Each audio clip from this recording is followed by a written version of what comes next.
Shalom Elohim dan salam hormat buat ketiga pribadi yang kudus yang telah turun ke tengah-tengah dunia ini bersama-sama dengan kita dengan memakai wadah manusia. Roh Bapa Yahweh berdiam dalam diri Pak Eman Lahagu. Roh Tuhan Yesus Kristus berdiam dalam Aditya Nugrahanto. Roh Kudus, Roh kebenaran yang memakai wadah mempelai terpilihnya, Malaikat Mary, Ibunda Fe Hamdani. Shalom Elohim juga buat para malaikat Tuhan, para saksi-saksi Tuhan, mempelai-mempelainya, dan semua anak-anak Tuhan yang dikasihi Tuhan Yesus Kristus. Sekali lagi dengan kerendahan hati, saya ingin menyampaikan kesaksian penglihatan saya. Pada waktu awal pagi hari ini, saya mendapat pesan dan teguran daripada Bapa Yahweh yang disampaikan melalui malaikat utusannya, yaitu malaikat Triana. Dan saat menerima pesannya itu, saya menangis, meraung, dan memohon pengampunan daripada Tuhan atas kesilapan-kesilapan yang saya lakukan sebelum ini, yang tanpa saya sadari telah membuatkan saya hampir terjatuh dalam kegelapan. Selepas mendapat pesan Bapak itu, saya merenungkan setiap pesanannya. Dan selepas itu saya pergi baring untuk tidur. Dan saat saya berbaring, ketika saya menutup mata, saya mendapat satu penglihatan. Saya melihat seperti saya berada di pantai yang sangat luas, yang mempunyai rasa sangat damai dan tenang. Karena saat itu tidak ada seorang pun di situ. Saya berada di pantai dan bermain-main dengan air laut. Tiba-tiba ada satu sosok lelaki yang datang dari jauh menyapa saya.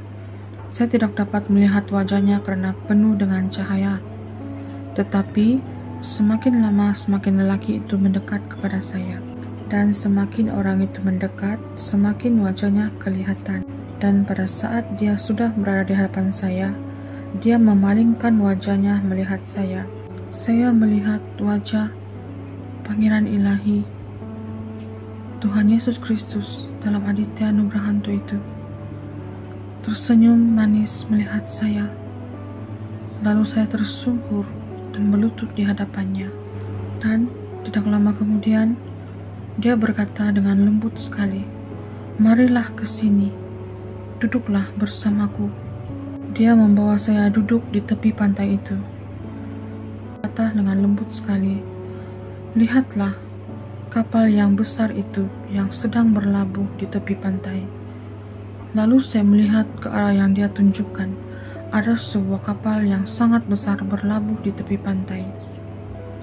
Pada awalnya saya tidak melihat ada kapal di situ. Lalu Tuhan Yesus mengatakan pada saya, "Maukah engkau masuk ke dalam kapal itu?"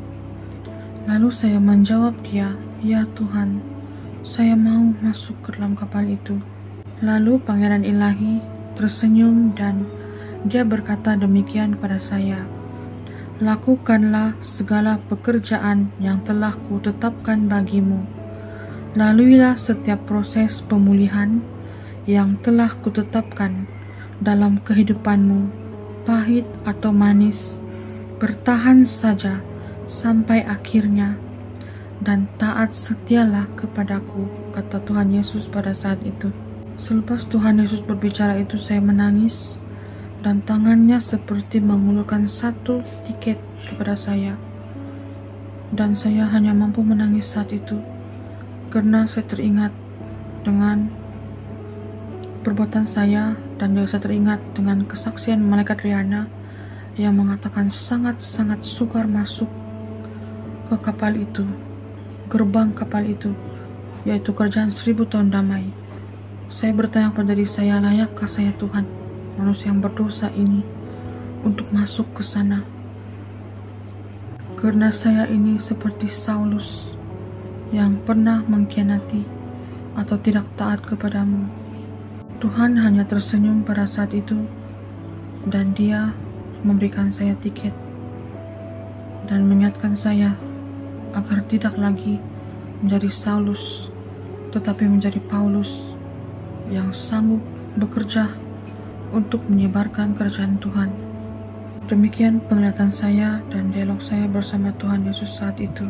Lalu, selepas mendapat penglihatan ini, Roh Kudus mengingatkan saya firman Tuhan dalam Kisah Para Rasul 9, ayat 4 hingga 6. Ia rebah ke tanah dan kedengaranlah olehnya suatu suara yang berkata kepadanya, Saulus, Saulus, mengapakah engkau menganiaya aku?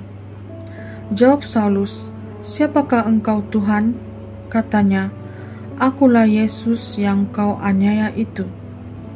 Tetapi bangunlah dan pergilah ke dalam kota. Di sana akan dikatakan kepadamu apa yang harus kau perbuat. Saudara-saudari terkasih dalam Kristus, saya adalah seperti Saulus, orang yang tidak tahu bersyukur, yang penuh dengan dosa-dosa, dunia, keegoan, kemarahan, yang pernah menyakiti hati Tuhan. Tetapi kasih karunia Tuhan itu sungguh besar, tidak terbatas. Saya diselamatkan dan dipulihkan, bukan karena usaha saya, tetapi karena perkenanannya turun kepada saya, agar saya diselamatkan kembali. Janganlah kita mensia-siakan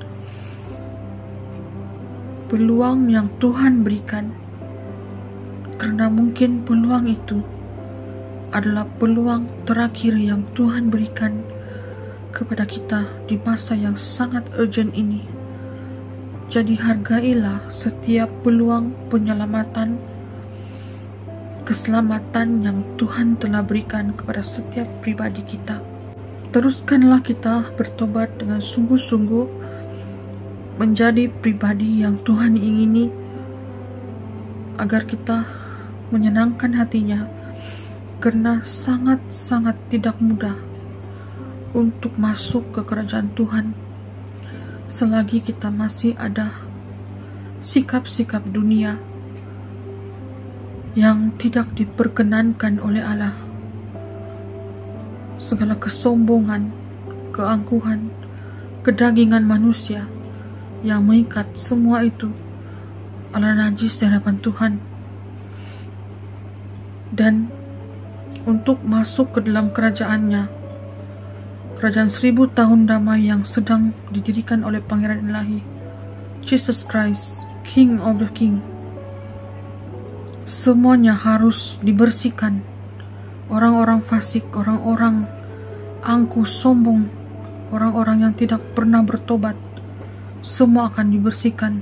Jadi, janganlah kita menjadi golongan orang yang tidak mau dipulihkan, tapi laluilah setiap proses pemulihan yang Tuhan telah tetapkan, karena itu adalah kasih karunia-Nya yang diberikan kepada setiap pribadi kita.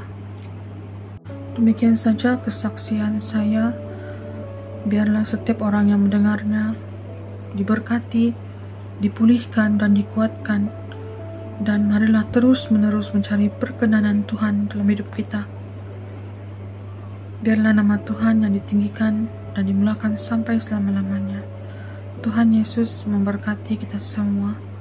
Haleluya, haleluya, amin. Shalom Ilahi.